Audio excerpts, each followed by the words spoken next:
সবাই হয়তো ভাববে এই বইগুলো নিয়ে বসে আবার কি করছে। হরে কৃষ্ণ, জয় শ্রী রাধে। অনেকেই আমার বন্ধু বান্ধবী যারা আমাকে ছোট থেকে চেনে, তারা আমাকে মাঝে মাঝে প্রশ্ন করে, তোর হঠাৎ করে এই পরিবর্তন কি করে হলো, মানে তুই ভক্তি জীবনে কি করে এলি, তুই আগে তো এরকম ছিলি না। তো তাদের জন্যই আমি এই ভিডিওটা বিশেষ করে বানালাম। আমার সামনে যে এতগুলো বই দেখতে পাচ্ছেন, এই বইগুলো কিন্তু আমি অনেক ছোটোবেলা থেকে একটু একটু করে সঞ্চয় করে রেখেছিলাম। ছোটো থেকে আমার একটা নেশা ছিল, আমি যেখানেই যেতাম একটা না একটা কিছু বই সঙ্গে করে নিয়েই আসতাম।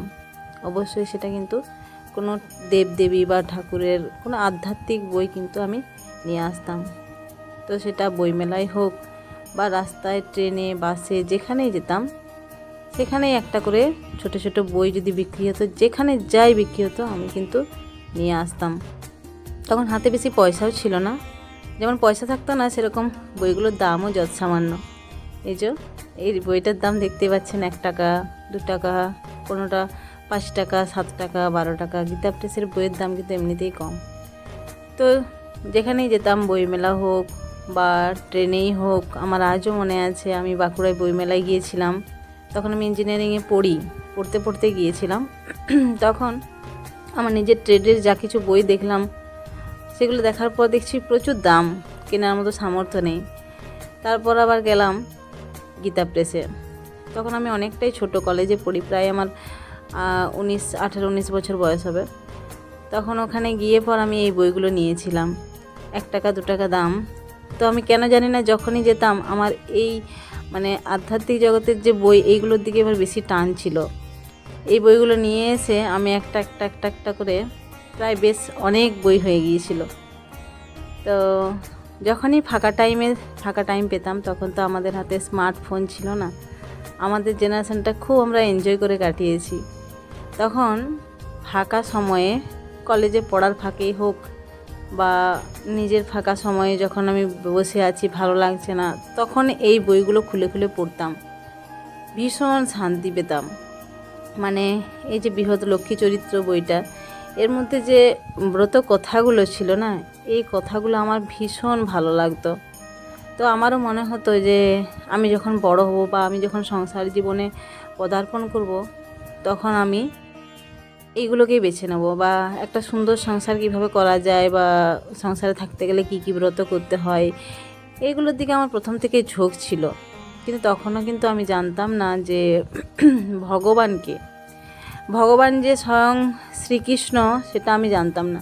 তার জন্য সমস্ত দেবদেবীকেই আমি কিন্তু ভগবান মনে করতাম। এই যে দেবদেবীর অষ্টোত্তর শতনামমালা যতগুলো ছিল, মোটামুটি আমি সবগুলোই পড়তাম, একদম শ্রীকৃষ্ণ থেকে শুরু করে শিব পর্যন্ত। যাই পেতাম ফাঁকা টাইমে আমি কিন্তু বসে বসে, আর তখন অফুরন্ত সময়, আমাদের হাতে যখন স্মার্টফোন ছিল না, অফুরন্ত সময় আমরা লুডো খেলতাম, অনেক এনজয় করেছি নিজেদের লাইফে। আর তার সাথে কিন্তু এই পাশাপাশি এই বইগুলো পড়তাম। তো এইটা যেমন অষ্টোত্তর শতনাম আছে, বা আগেও যেটা দেখালাম সৎসঙ্গের কয়েকটি সার কথা, এই বইটাও আমার ভীষণ ভালো লাগতো, একটা প্রিয় বই ছিল। তো এছাড়াও আরও অনেক বই আছে, যেগুলো আমি একটা করে আপনাদের দেখাবো। তো এই অভ্যাসটা কিন্তু আমার প্রথম থেকে ছিল বলে হয়তো এই দিকে ঝোঁকটা আমার প্রথম থেকেই ছিল। মানে বইগুলো পড়তে কখন যেন মনে হয়েছিল যে জীবনের আসল পথ কিন্তু এটাই। আমরা যতই শিক্ষার পেছনে, টাকার পেছনে দৌড়ে বেড়াই না কেন, একজন আছেন যার কাছে শেষে ফিরে যেতে হবে। এবং সেই ফেরার রাস্তাটাই কিন্তু আমি খুঁজে চলেছিলাম, যে কোন পথে গেলে আমি সেই পথটা পাবো, মেন পথটা আমি পাবো। তো সেই খুঁজতেই আমি কিন্তু এক সময় আমার বর্তমান যে পথ, সেই পথের সন্ধান পাই, সেটা অনেক পরে। কিন্তু প্রাথমিক পর্যায়ে আমার কিন্তু সম্বল এইগুলোই ছিল। আমি এইগুলো পড়েই দিন কাটাতাম, ফাঁকা টাইমে এগুলোই পড়তাম। আর তার পাশাপাশি আমার মনে আছে, আমার সার্ভিস লাইফেও আমি যখন কলকাতায় থাকি, আমি জব করতাম, তখনও আমি এই বইগুলো পড়তাম। কিছু কিছু বই আছে, যেমন এই বইটা শ্রী রাধাকুণ্ডের গোপন তত্ত্ব, এগুলো রিসেন্ট আমি নিয়েছি, মানে সেই অভ্যাসটা আমার এখনও আছে। আমি কোথাও গেলে বই না নিয়ে ফিরবো না। যদি আমি দেখেছি বই বিক্রি হচ্ছে, সেখানে আমি অন্তত এই চটি বইগুলো নিয়েই নিই, কেন কি এগুলো পড়তে আমার ভীষণ ভালো লাগে, এখনও পর্যন্ত আমার ভালো লাগে। নিমাই সন্ন্যাস এটা যাত্রাপালার মতো। আর এই যে উপনিষদ, সত্যি বলতে আমি যখন এই উপনিষদটা কিনি তখন আমি কলেজে পড়ি। আমি উপনিষদের মানে হস্যও জানতাম না, কি জিনিস কি ব্যাপার কিছুই জানতাম না, কিন্তু আমার ভালো লেগেছিল। কিছু তো আছে, নিয়ে যাই বাড়িতে পড়বো। তো তারপর নিয়ে আসার পর পড়লাম, ভীষণ ভালো লাগলো। কিন্তু সত্যি কথা বলতে 10% বুঝেছি, বাকিটা মাথার উপর দিয়ে বেরিয়ে চলে গিয়েছিল। এখন বুঝতে পারি যে উপনিষদটা আসলে কী। সবথেকে বড় উপনিষদ হলো গীতা উপনিষদ, অর্থাৎ শ্রীমদ্ ভাগবত গীতা। শ্রীমদ্ ভাগবত গীতা পড়লে কোনো উপনিষদের জ্ঞানই কিন্তু আর না জানা থাকে না। সব উপনিষদ, সব বেদ বেদান্তের সার মর্ম কিন্তু গীতা। তো যাই হোক, এই বইটারও তখন যত সামান্য মূল্য ছিল। আর এটা সংকলিত কিন্তু হয়েছিল 2014, মানে আমি 14 কি 15 সালে কিনেছি, প্রায় আজ থেকে 10 বছর আগে। তো এরকমই ছিল সব, যেখানেই যেতাম একটা করে বই নিয়ে আসতাম।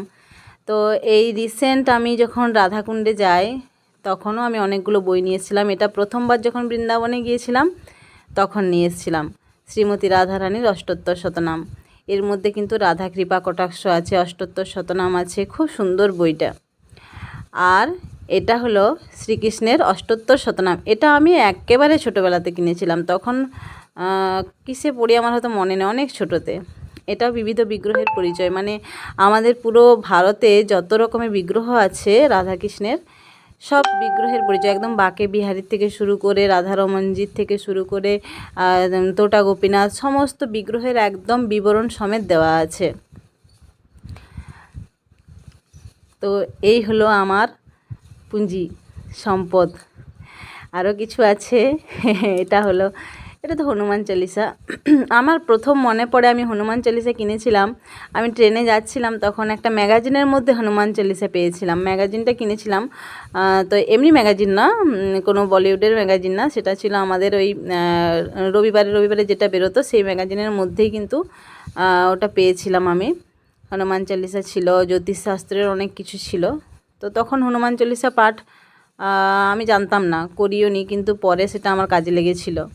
এটা ঠাকুর হরিদাস ঠাকুরের জীবনীর বই। এটা আমি রিসেন্ট জগন্নাথ ধামে গিয়ে কিনে নিয়ে এসেছিলাম। এটা নবকলেবর শ্রী জগন্নাথ মাহাত্ম্য, এটাও আমি সিদ্ধবকুলে গিয়ে কিনে নিয়ে এসেছিলাম। এটা হলো স্তোত্র রত্নাবলী, এর মধ্যে বিভিন্ন স্তোত্র আছে, অষ্টকমগুলো আছে, যেগুলো বিভিন্ন ব্রততে আমাদের এগুলো পাঠে লাগে ভগবানকে। এগুলো আমি রিসেন্ট কিনেছি। আর বাকি এই যেটা আছে ধ্যান ও প্রণাম মন্ত্র, এই বইটির মধ্যে সমস্ত কিছু আছে।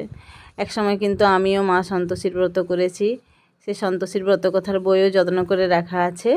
আচ্ছা, এটি হলো বৈষ্ণব পদাবলী, এগুলো আমি রিসেন্ট নিয়েছি। সন্তোষী মায়ের ব্রত কথা বইটা আমার অনেক পুরনো, কিন্তু রাখা ছিল বলে একদম নতুনের মতোই আছে, ব্যবহার হয়নি। শ্রী নরোত্তম দাস ঠাকুরের বিরচিত শ্রী প্রেমভক্তি চন্দ্রিকা, এটির মধ্যে সমস্ত বৈষ্ণবীয় যে গীতগুলি সেগুলি সুন্দরভাবে বর্ণিত আছে। হরে কৃষ্ণ।